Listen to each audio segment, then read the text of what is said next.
Muchísimas gracias, Gabriel Ventasgal, por esta entrevista para Enlace Judío. Como te decía, Gabriel Ventasgal es el único, irreemplazable e irrepetible especialista de todo lo que tenemos que saber acerca de Israel. Antier, Gabriel, que te contacté, íbamos a hablar de la anulación hecha por la Corte Suprema de Israel a la primera ley de la reforma judicial. Y hoy, fieles al hecho de que no hay un día aburrido en Israel, tenemos otros dos temas, la eliminación de Al-Aruri y también otro asunto de la Corte Suprema. Así que si quieres, empecemos con lo de la Corte Suprema de Israel. ¿Qué significa, Gabriel, la anulación hecha por la Corte Suprema o las dos, ¿no? Anulaciones hechas por la Corte Suprema de Justicia de Israel. ¿De qué trataban las leyes invalidadas? Mira, May, el asunto es el siguiente. En derecho administrativo, una persona que tiene una autoridad determinada, puede ser el intendente de la Ciudad de México, puede decidir, por ejemplo, boicotear Israel. Y va a venir un juez y va a decir, señor, ¿usted adoptó esa medida luego de consultarlo con especialistas en comercio internacional? ¿Usted tenía autoridad para poder hacerlo? Entonces va a venir un juez y va a decir, señor, lo que usted acaba de hacer no es racional, porque no respeta el procedimiento. Entonces pueden anularlo y desde el derecho administrativo se anulan decisiones por no ser compatibles, no ser racionales o ser desmedidas. O que la persona que tomó la decisión no tenga autoridad para hacer algo así. Por ejemplo, si tú me dices que tú decides hacerle un boicot a Israel, May Zambra, que es la directora del Enlace Judío, ¿qué autoridad tienes tú para hacer algo así? No tienes la autoridad y por lo tanto tu emisión de decisión no tiene ningún tipo de fuero. Dicho esto entonces, Dicho esto entonces, lo que ocurrió en Israel es que los jueces comenzaron una tradición de anular decisiones del Ejecutivo o del Parlamento que algunos consideran que no hay ningún justificativo legal, pero las anulan bajo la premisa de la irracionalidad o bajo la premisa que es desmedida o que no respeta el espíritu del sistema. Y los jueces tienen varios anclas para poder. Y lo que ha ocurrido es que de qué depende lo que diga el juez en su sentencia, o bien en lo que diga la ley, o bien en la jurisprudencia. Ahora, cuando muchos jueces en Israel son universalistas, la jurisprudencia va a ser universalista. Es muy inocente aquel que diga que no hay relación entre la ideología del juez y lo que sentencia. Claro. Por eso en Estados Unidos, más o menos los jueces son nombrados por el presidente y nombran jueces conservadores cuando hay un presidente conservador y jueces universalistas cuando hay un presidente del Partido Demócrata.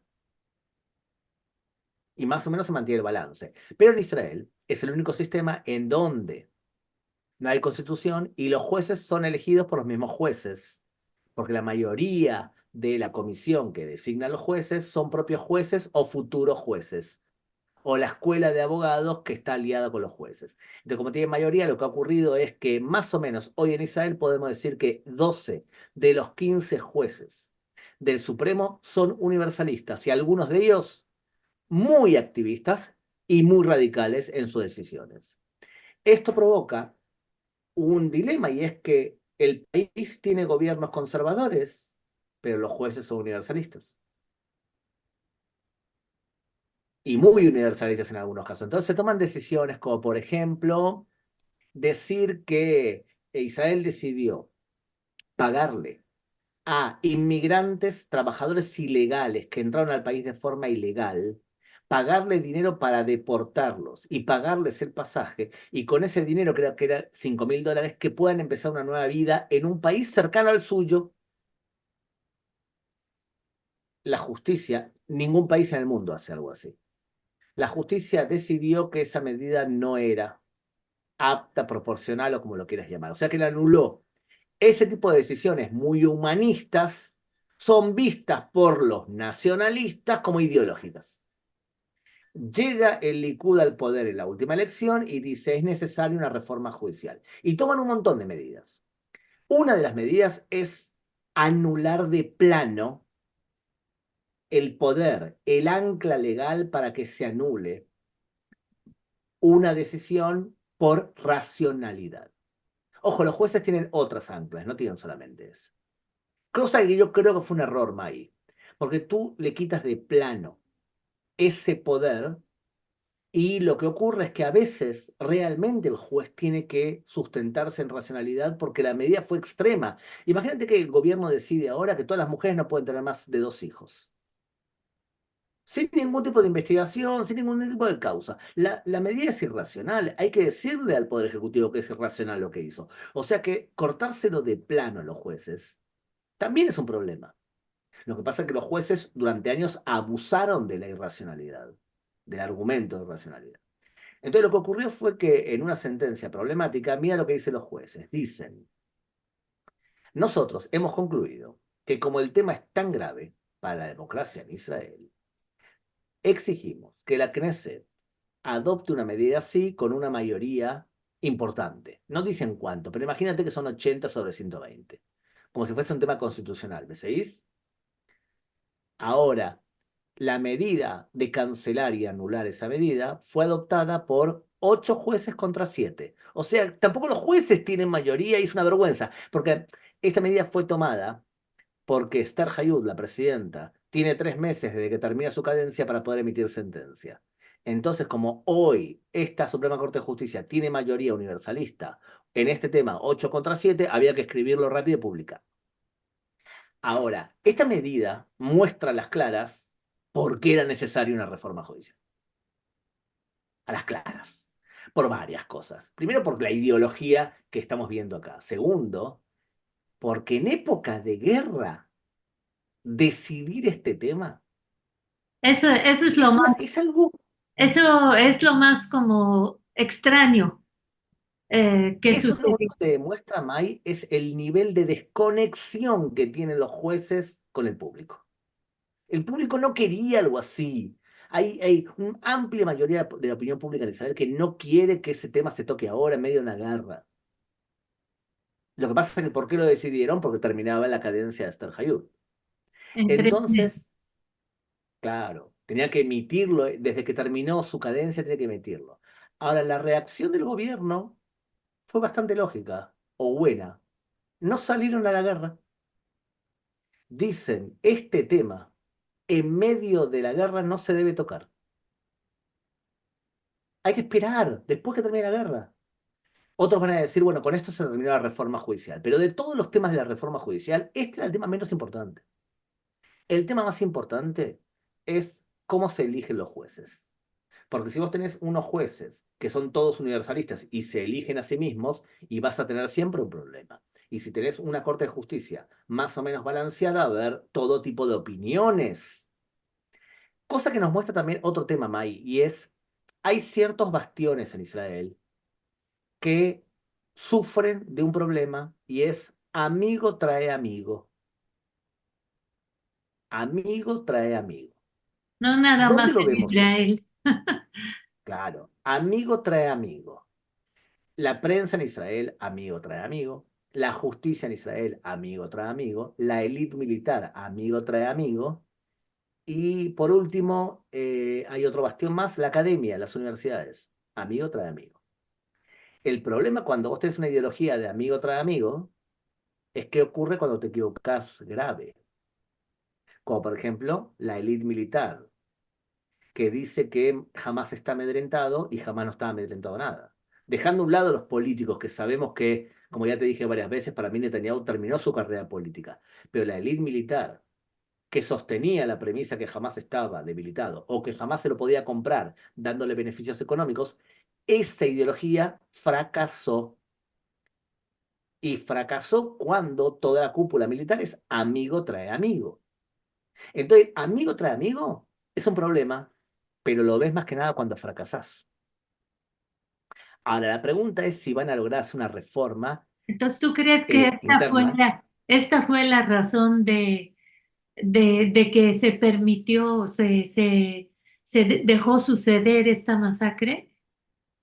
Hubo varias razones. Una de ellas es esa. Una de ellas es esa, que fue impulsada desde Netanyahu y su concepción con respecto al Hamas. Fue el responsable máximo. Él estratégicamente pensaba que había que separar y enemistar a la autoridad palestina y al Hamas, porque los dos son igual de graves para Israel, según Netanyahu, y hay que mantener al Hamas y a la autoridad palestina débiles, pero no suficientemente débiles. Entonces, por ejemplo, permitía la entrada de dinero de Qatar a Hamas. Ahora, él lo que no midió bien, creo yo, es que mientras que él pensaba que Hamas estaba amedrentado o débil, Hamas estaba preparando un macroatentado. O sea que la responsabilidad de Netanyahu es indiscutible y es superior a todos los demás porque es el responsable máximo. Pero la responsabilidad de los servicios de inteligencia también es gravísima. Gravísimo. Y te digo, hay dos que no van a hacer examen de conciencia de la gravedad, cómo ayudaron a esto. Uno, la justicia. Un montón de sentencias judiciales que eran livianas hacia el terrorismo yihadista. Y la segunda, la prensa israelí, que es obsesivamente, en general, anti-Netanyahu. La prensa israelí todo el tiempo regó la doctrina que jamás estaba amedrentado y que la forma de ayudar a que no haya terrorismo era ayudando al Hamas a trabajar en Israel. La prensa tuvo un papel importante también en todo esto. Lo que pasa es que ambos dos, ni la justicia ni la prensa en Israel, creo que van a tener una capacidad de autocrítica. Ahora, dicho esto, entonces explicamos lo que es lo que es el principio de razonabilidad. La anularon, dijeron que era una medida que no se podía adoptar y la anularon. El gobierno, ¿cómo reaccionó? No reaccionó. Otra medida que anuló, o que también tiene algo que ver con lo legal, es lo siguiente.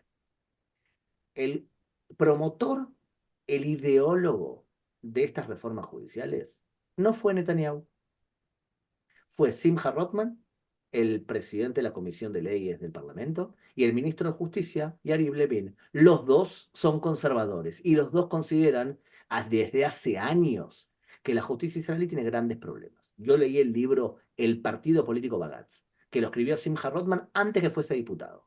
Te lo explica perfecto lo que él iba a hacer cuando asumiese el poder. No es lo que piensa Simcha Rothman también. Hay muchos que piensan así. A ver, Gideon Saar, número 2 del partido de Benny Gantz, también piensa así. Son muchos. A ver, Yair Lapid también pensaba así. Hasta que comenzaron las manifestaciones y como no tiene esqueleto ideológico, Yair Lapid va a decir lo que dice el viento. Pero es lo que decía antes también. Ahora, este problema ya se viene arrastrando durante tiempo.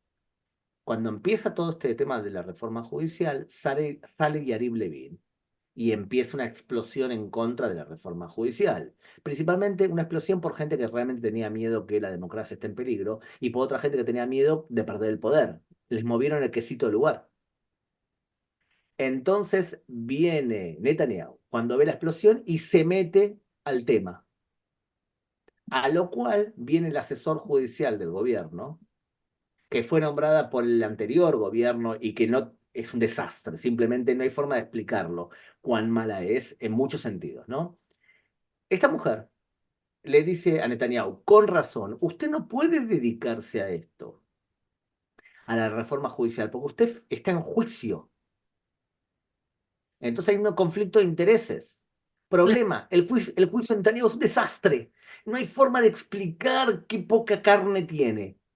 Entonces, lo mantienen en juicio a Netanyahu cuando los jueces dijeron, con el caso más grave, es hora de anular la carta de la demanda. Y no la anulan. ¿Por qué no anulan? Porque de esta forma mantienen a Netanyahu en un conflicto de interés. Ahora, ¿qué hace el Parlamento? Bueno, hace algo que no se debe hacer. Y es dictar una ley que dice que el primer ministro no puede ser sacado a licencia a menos que tenga un problema físico grave. Porque la asesora judicial decía, lo voy a sacar de licencia si usted sigue metiéndose en temas judiciales. Ahora, si Netanyahu se mete con todas sus fuerzas políticas que tenía antes del 7 de octubre a apoyar la reforma judicial es una cosa, y si no se mete es otra. ¿Qué fue lo que decidió la Suprema Corte de Justicia? Bueno, lo que decidió la Knesset está bien, pero desde la próxima Knesset, no desde ahora. O sea que Netanyahu va a seguir teniendo de alguna manera la espada en el cuello, cosa que tiene lógica. Tú no puedes dictar leyes personales. Esa ley era personal. Y si dictas una ley personal que rige desde la próxima Knesset, no desde esta. O sea que tiene más lógica la segunda sentencia. Pero esto nos muestra hasta qué punto, May, los problemas legales en Israel continúan. Así es. ¿Tú crees que tiene esperanzas Netanyahu de seguir con su plan de reforma judicial luego de la guerra? No, yo creo que Netanyahu terminó, May. Creo que hay dos que en Israel han terminado por un tiempo su vida política. Uno, creo que Netanyahu no puede seguir en el cargo de primer ministro después de lo que ocurrió. Él es el responsable máximo. Así todo, creo que si hay alguien en esta tierra que es capaz de revivir como el ave fénix, es Netanyahu. Pero va a ser Esto, juzgado. ¿Va a ser juzgado? no, ¿qué? ¿Por el 7 de octubre? Sí. No, que tiene una responsabilidad política, no es una responsabilidad penal. No, ¿Ok? pero No es que él, como Golda Meir en el 73, que apareció claro, ante la comisión, claro, se va a levantar seguramente una comisión de investigación estatal o eso es lo que sería deseable. Y la comisión va a decir que acá hay un problema de concepción, que fue lo que te expliqué al principio. Entonces, sí, lo van, y él, por la presión popular, debería renunciar. Y es probable que incluso se levante gente dentro del Likud, es más todavía. Creo que, y esto es el segundo punto, creo que murieron dos, te dije, uno Netanyahu, pero para mí murió otro también. Todo el campamento de la paz. Todo aquel que decía hay que dialogar con los palestinos, crear un Estado palestino, retirada unilateral, por un tiempo van a callar sus voces. Yo te voy a decir una cosa personal. Cuando escribí el libro 300 por 300, 300 preguntas en 300 palabras sobre el conflicto palestino-israelí, y explico desde hace un montonazo de tiempo que el conflicto palestino-israelí es un componente religioso, que es un conflicto religioso, cosa que hoy negarlo después de lo que pasó y te ubica en una deficiencia intelectual importante. ¿Ok? Entonces, la conducta de Hamas en el ataque demuestra miles de cosas relacionadas con la religión. ¿Por qué se viola a mujeres? Porque el Corán se permite la violación de mujeres del enemigo. Son propiedad del conquistador y del soldado musulmán. Punto. Entonces, hay un montón de argumentos de por qué hicieron lo que hicieron desde el punto de vista religioso que está sustentado en la ley. Lo que pasa es que para eso tienes que saber ley. Entonces, cuando me acuerdo que decía todo eso, me decían, ah, tú eres un... A ver, me dijeron varias barbaridades. Tú publicas un libro de Asbará.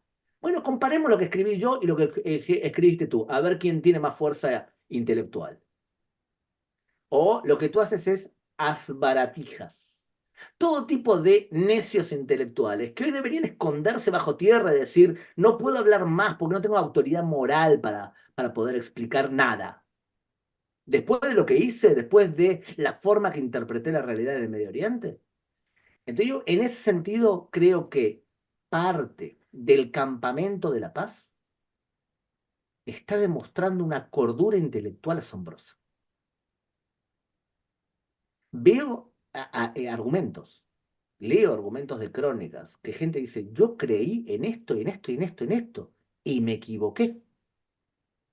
Porque en el caso del ataque del 7 de octubre tiene un componente grave especial, y es que los atacados formaban parte de ese campo ideológico.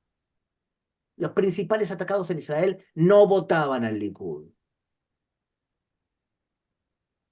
y muchos Entonces, hacían acciones, llevaban a gente de pero Gaza a hospitales. por supuesto, por supuesto, una de las acciones que hacían era liberar cometas en el aire para promover la paz. Por supuesto que sí. Y muchas de estas personas, hoy los escuchás y dices, perdón, hay un nivel de inocencia que perdimos el 7 de octubre. Yo creo que es la mayoría, ¿eh? Creo que es la mayoría. No sé cómo está la situación en el extranjero o principalmente en México, no sé. Te digo que mucha gente en mi última gira por América Latina me dicen, Gabriel, hay cosas que le explicamos durante años mal. pensar que el conflicto palestino-israelí es un conflicto por tierras, tiene un componente territorial, pero no es la principal razón, ni mucho menos. Entonces yo creo que hay un trauma que sufre la sociedad israelí que la línea. Ahora, ¿cuál es la obligación de un buen ciudadano, creo yo, moral? Es no provocar un odio indiscriminado contra todos los musulmanes, contra todos los palestinos y mantener la cordura, porque cuando tú combates contra la maldad absoluta, que es el Hamas, no puedes convertirte en esa maldad absoluta que combates. Pero ¿cómo salir de este trauma, Gabriel? ¿Cómo? Yo creo que el trauma se extiende a todo el pueblo judío, también en la diáspora. O sea, fue un golpe fuertísimo. ¿Cómo va a salir Israel de eso y por extensión la diáspora? Entre otras cosas, la diáspora, o parte de la diáspora, buena parte de la diáspora norteamericana, estaba convencida que el antisemitismo era un tema que ya había terminado. Y ahora descubrimos que no terminó absolutamente nada. Entonces ahí tenés otra mala lectura de la realidad. Otra mala lectura de la realidad. ¿Ok? Te voy a decir una cosa. Hace 2 años, o un año y medio, publiqué un libro llamado 300 preguntas en 300 palabras sobre antisemitismo. Sí, sí, sí, Y sí. una comunidad específica me dijo, ¿para qué vamos a publicar un libro así si el tema antisemitismo ya terminó? Sí. ¿Ok? Bueno, tenés un problema de lectura de la realidad. Es verdad, la mayoría de los cristianos hoy aman a Israel o aman a los judíos y yo creo que realmente tenemos un apoyo muy grande en muchos lugares. Evidentemente tenemos bastiones de antisemitismo muy fuertes en alguna parte de la prensa, en buena parte de la academia pública, las universidades públicas, en buena parte de la izquierda o la extrema izquierda, según el país. Hay lugares que son izquierda y lugares que son extrema izquierda, que han desarrollado un tipo de antisemitismo nuevo. Eh, que si quieres te lo explico en 2 palabras. Sí, Es un antisemitismo que tiene varias razones, pero una de ellas es que esta extrema izquierda odia los valores occidentales, odia el monoteísmo, odia los estados modernos, odia el capitalismo, odia la producción del hombre, cuanto más esfuerzo, más ganancia. ¿Y qué aman? Aman a los supuestos pueblos aborígenes, aman el narrativismo, o sea, no importa la realidad, sino que todo es relativo, y aman también la comida naturista y un montón de cosas que aman. Cuando revisan qué es lo que odian, señalan al judío de Israel como el ejemplo máximo de eso que odiamos. Entonces es un nuevo tipo de antisemitismo, un antisemitismo en contra de Occidente, que el judío representa todo lo que para ellos representa Occidente. En ese caso la extrema izquierda es claramente y muy antisemita. Entonces, ¿cómo salimos de esto? Primero, desde el punto de vista de Israel, es introduciendo a los que toman decisiones a gente con una visión más variada y no amigo tras amigo. Dos, entendiendo que el conflicto no es por tierra, sino que es un conflicto mucho más grave y hay que escuchar y respetar lo que te dice el enemigo. Si el enemigo te dice que quiere destruirte, tómatelo en serio. Tres, desde el punto de vista del antisemitismo, es educar en contra del antisemitismo, pero además llevar a juicio antisemitas. La mejor forma de combatir el antisemitismo es educando, pero además es a través de la ley y la mano, demandando proactivamente antisemitas. claro, como lo hace, por ejemplo, Shurat Adin, etcétera, ¿no?